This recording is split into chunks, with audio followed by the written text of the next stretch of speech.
For centuries, there's been this one question wrapped in more fear and guilt than maybe any other. Does hell exist? So today, we're going to jump right into that fire and explore whether the idea of eternal punishment is a divine reality or maybe one of our own most terrifying inventions. I mean, a lot of us grew up hearing a story where just one wrong move, one little mistaken belief, could land you in endless, unimaginable suffering. It's a really powerful story, for sure. It's shaped entire cultures, our morals, and the deepest parts of our minds, all through fear. But what if we've misunderstood the main character? What if the divine isn't some cosmic judge just waiting for us to mess up so they can condemn us? What if it's something else entirely? A question like that, well, it changes everything. And here you can really see the two conflicting pictures we're often given. On one side, you have this idea of a God who keeps a cosmic torture chamber demanding obedience through fear. But on the other side, you have the image of a God who's like a loving parent, one who guides, corrects, and patiently waits for their children to come home. You gotta ask, how can both of these be true at the same time? So this brings us to a really powerful way of looking at it. Let's call it the parent test. If we get serious about the idea of God as a loving parent, or Abba, like Jesus said, what kind of actions just become, well, morally impossible?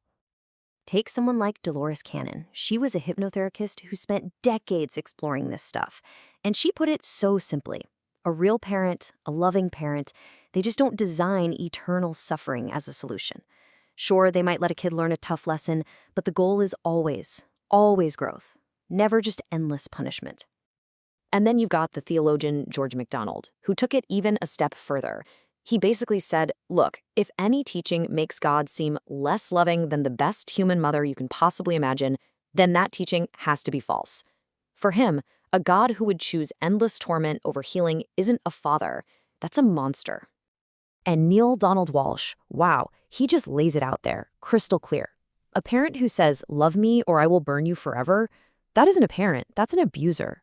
A relationship built on that kind of threat isn't about love at all. It's about control. When you see it like that, through the lens of the parent test, the whole traditional idea of hell just collapses. Okay, so if hell isn't some torture chamber that God built, then what is it? This is where we have to start deconstructing the idea itself. Is it a literal place on a map? Is it a state of mind? Or maybe a powerful symbol for something else? All right, so first up, you have the common definition, right? The one we all know. Hell is a literal, physical place of endless, painful punishment created by God for people who don't follow the rules. This is the image we're really questioning today. But now consider this totally different idea. What if hell isn't a place you go to, but an inner state you experience? A psychological reality of feeling separate, of despair and guilt that we actually generate inside our own consciousness. And what's so wild is that when you look around, you see thinkers from totally different backgrounds all describing this exact same inner hell. For Carl Jung, the psychiatrist, it was the agony of a mind at war with itself. For Viktor Frankl, a Holocaust survivor, it was the absolute horror of suffering that has no meaning. They're all pointing to the same truth. Hell isn't a zip code. It's a state of being. So this leads to a really, really important question. If hell is a state that we create for ourselves, what's keeping us trapped in it? Is it possible that the door isn't locked by God from the outside, but by us, from the inside? Well, if that's true, it means the keys to get out, they have to be internal too. The solution isn't about trying to please some angry judge. It's about doing our own inner work, facing the things we don't want to admit, finding meaning in our pain, and just trusting that mercy is way bigger than our mistakes. It's like the key is in our own hand the whole time. We just have to decide to use it. Okay, but wait. This brings up a huge question for a lot of people. What about justice? If there's no eternal punishment, doesn't that just let horrible people get away with it? Let's tackle that by reimagining what justice could be.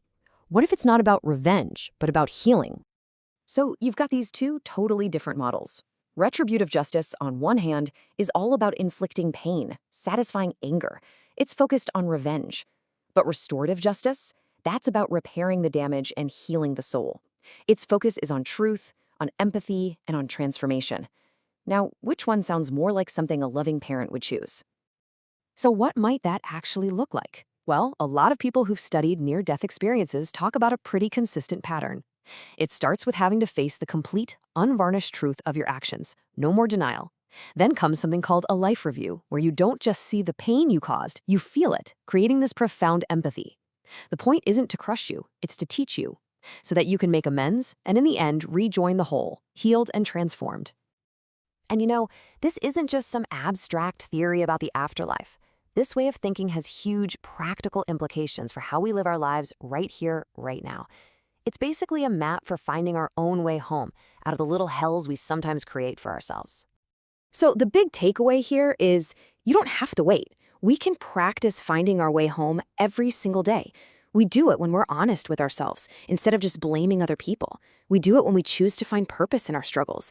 We do it when we trust that we're held by love, even when we completely mess up. And maybe most importantly, we do it when we forgive, when we let go of the very hatred and guilt that build the walls of our own suffering. And that leaves us with one last, really powerful question to think about. If the universe is really designed for growth, and if justice is actually about healing, and if God is a loving parent who always leaves the door open, then who is it that's actually locking it?